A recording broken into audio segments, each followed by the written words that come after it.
Hello, my name is Vanessa Matthews, and this is my speech, refuted speech on gentrification for Logic Argumentation 205.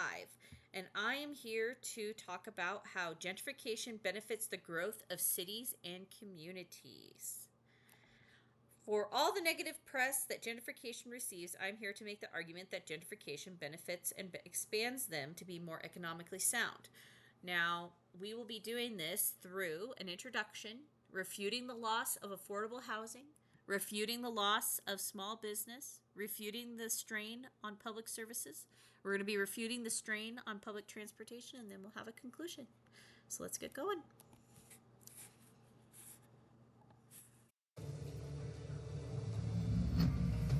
Sup, Hassan? Yo, they're back. We were warned, and here they are. It's the arrival of the dread Death Star. It's doomed for us, no room for doubt. Posh people moving in and moving us out. Hello guys, I'm Kate and I work in planning. I'll get straight to the point, we've got a really good planning. We're so excited about this community. We want to preserve its dynamic diversity. We want to communicate and integrate. Integrate? You mean segregate, Kate? Whoa man, you don't like our plan. Damn your plan, and I ain't your man. Would you like to rap challenge me? I listened to Grandmaster Flash at university. Hush now, honey, go play with your money. Dr. Dre and Eminem, I'm down, I'm hip with all of them. So listen up, fool. Name a subject for this rap duel. The 10 signs of gentrification. Drop the beat. Number one. Coffee shops on every corner, damn it, man, it sucks. Costa Nero, Costa Deer, I'm full of stuff. Everybody moans, more homes for the city. Be glad, not sad, we're making them pretty. We're going to build them good, we're going to build them tall. 3. That's right, 3 will be affordable. 4. My brother lost his chicken shop, they took away his lease. Great, fewer children who are morbidly obese, drowning in grease like your niece. Processed meat eaters, meat type 2 diabetes. Pop-up food stores with a posh name. Overpriced burgers which all taste the same. Food will be good in a neighborhood. Foodies instead of hoodies. Sourdough pizza, meets a craft beer. Gastropubs, bistros, round the corner, waitrose. Look, wait a minute. It gets worse for the nurses with all the stresses. Working in the messes of the NHSs. They're moving us out and we won't be back. Good luck when you get that heart attack. Number 5. The people who clean up and mop up your shit have to move out cause they can't afford it. 6. No more scary dogs chewing up babies' faces. Labradoodle poodles doing doo-doo in nice places. 7. Yummy mummies working on their mummy tummy, spinning and grinning and getting thin in Pilates. 8. Shops too expensive to hop and shop and drop in. 9. Great new bars to pop and flop and drop in. Great for the rich. Great for the tourist. Man is a bitch if you happen to be the poorest. Number 10. Number 10. The tube. The tube. There could be a freaking tube. Just dream, just think. Crossrail, city link. Give me my shot to be in the right spot. A tube with the neighborhood hot, hot, hot. A tube would be cool. Nonzo. Gentrify. Can't pay the rent you cry. Gotta move to Brent your side. I'd rather bite my brains out on cement to die. Wake up, rise up, see where this leads. The needy man bleeds while the greedy man feeds. And moves everyone to Leeds. I'm glad we got to integrate and communicate, because next week we're going to detonate. Be sure to get out and get a good view. This place is blowing up with or without you.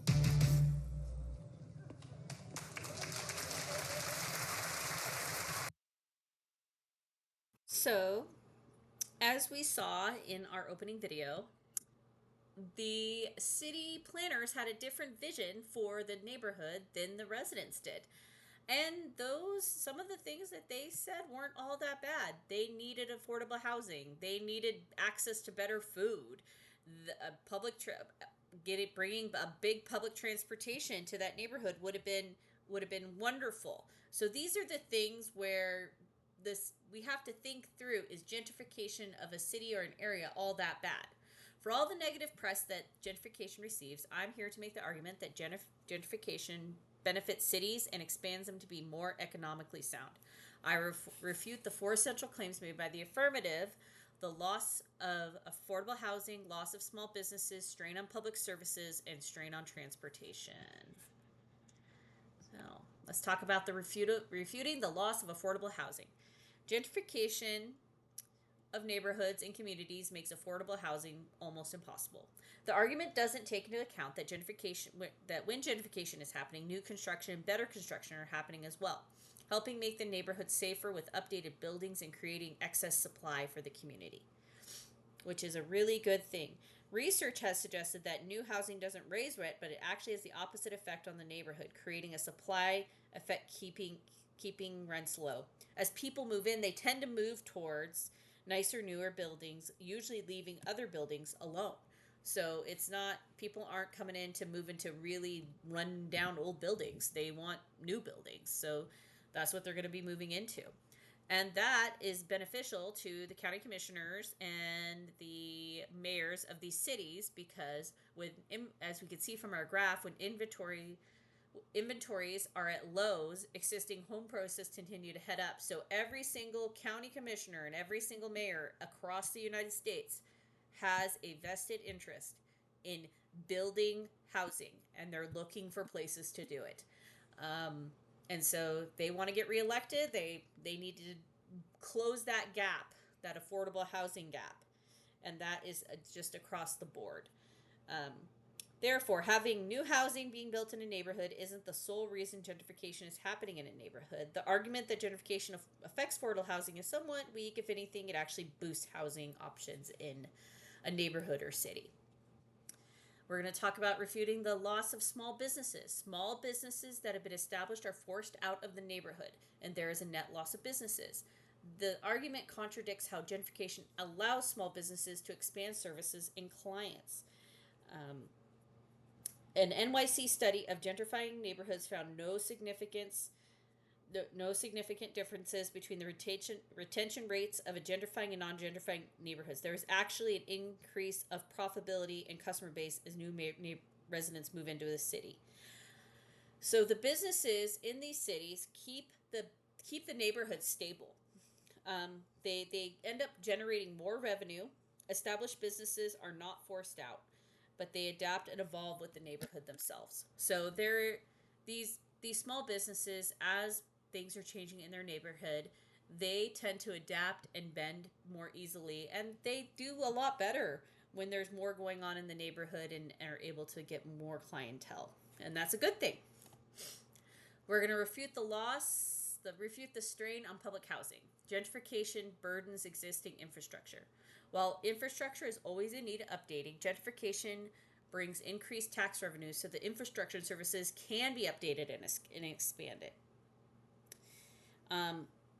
Increased funds creates better schools, parks, and hospitals, police, and other essential services, according to a Penn State study.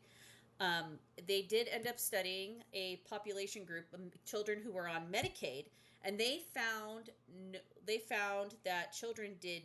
There seems to be no health impact on these children that are on Medicaid who live in these gentrifying neighborhoods. But actually, it was a positive for these kids because they got better access to medical services overall. So it because of that tax revenue increase. Public services in a community important, but gentrification actually a positive community. So the service stays up to working standards. The tax revenue brings the money in, so the services are better. We're going to refute the strain on public transportation here. Gentrification causes an influx of residents to overload buses, trains, taxis, and walkways of communities being impacted. This is an absurd claim because public transit is created to maximize the movement of people over a large area, not just one neighborhood. And this one is just the counter reasoning of, if wealthier people are moving into a neighborhood that's maybe lower income, they're going to be bringing their own cars. So they're going to be bringing their own vehicles that helps them get around more. And there actually was a study that has shown that from California that shows that that there was a reduce of strain on neighborhood buses because a neighborhood was becoming more gentrified and was up and coming. Therefore, how people are transporting themselves around in a neighborhood has way less to do with who's moving in and who's moving out, and it has more to do with the larger city and county and transportation overall. That is a way bigger thing than just one neighborhood in a city.